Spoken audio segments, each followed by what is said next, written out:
Hi there, family historians. Whether you're just starting or you've been researching for a while, I've discovered some common mistakes that nearly everyone makes when tracing their family history.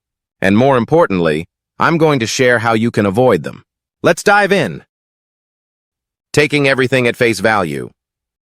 This one is especially common among beginners, but honestly, everyone does it. It starts with those family stories. You know the ones, the tall tales about famous ancestors or extraordinary events. But here's the thing. The more fantastic the story, or the further back it supposedly goes, the more likely it is that it's not entirely accurate. Take my own great-grandma, for example. She used to tell me she was related to Wilford Woodruff. That sounded pretty cool, but when I dug into it, I found no connection.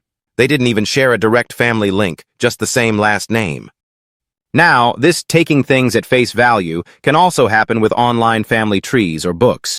If you use websites like Ancestry, MyHeritage, or Family Search, it's easy to get caught up in someone else's family tree.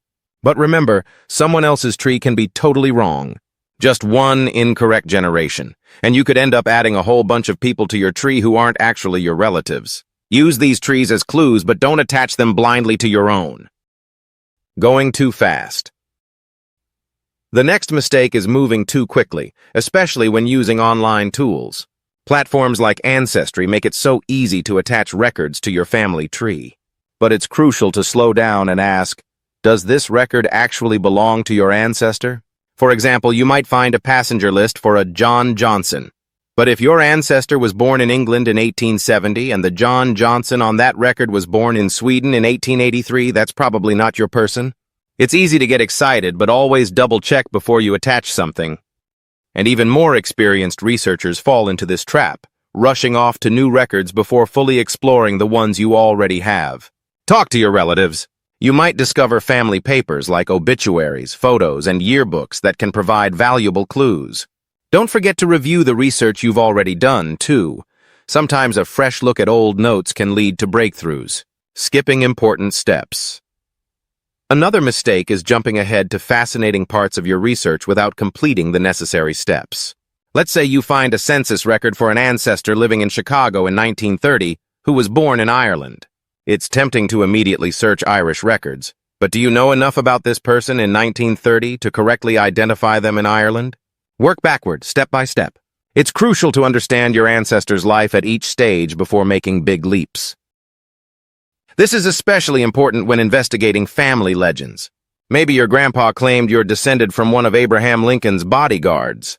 It's tempting to start searching through bodyguard lists, but work from the known to the unknown. Start with yourself, then research the generations from there. Don't just chase myths. Falling into a rut, even experienced genealogists can fall into a research rut.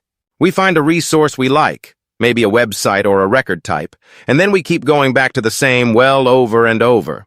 But here's the thing. Different records can provide different kinds of information. Don't just rely on the same type of search, be curious. A successful genealogist isn't just curious about their ancestors, but about the research process itself. Learn about the different records you're using. Get familiar with census records, vital records, probate records, and more. Understanding how each record works will help you make more discoveries and avoid getting stuck in a pattern. Remember, genealogy is a fascinating journey with so much to uncover, but it's important to approach it with patience and curiosity. If you don't understand a record, take the time to learn about it. Websites often have about or FAQ pages that can help, so take advantage of those resources. And if you're new to this whole genealogy thing, don't get discouraged. It takes time to learn, but with a little persistence, you'll be amazed at what you can discover. If you want to keep learning, hit that subscribe button and explore more tips and strategies on this channel. Check out one of the videos popping up on your screen right now to continue your family history journey. Good luck with your genealogy journey.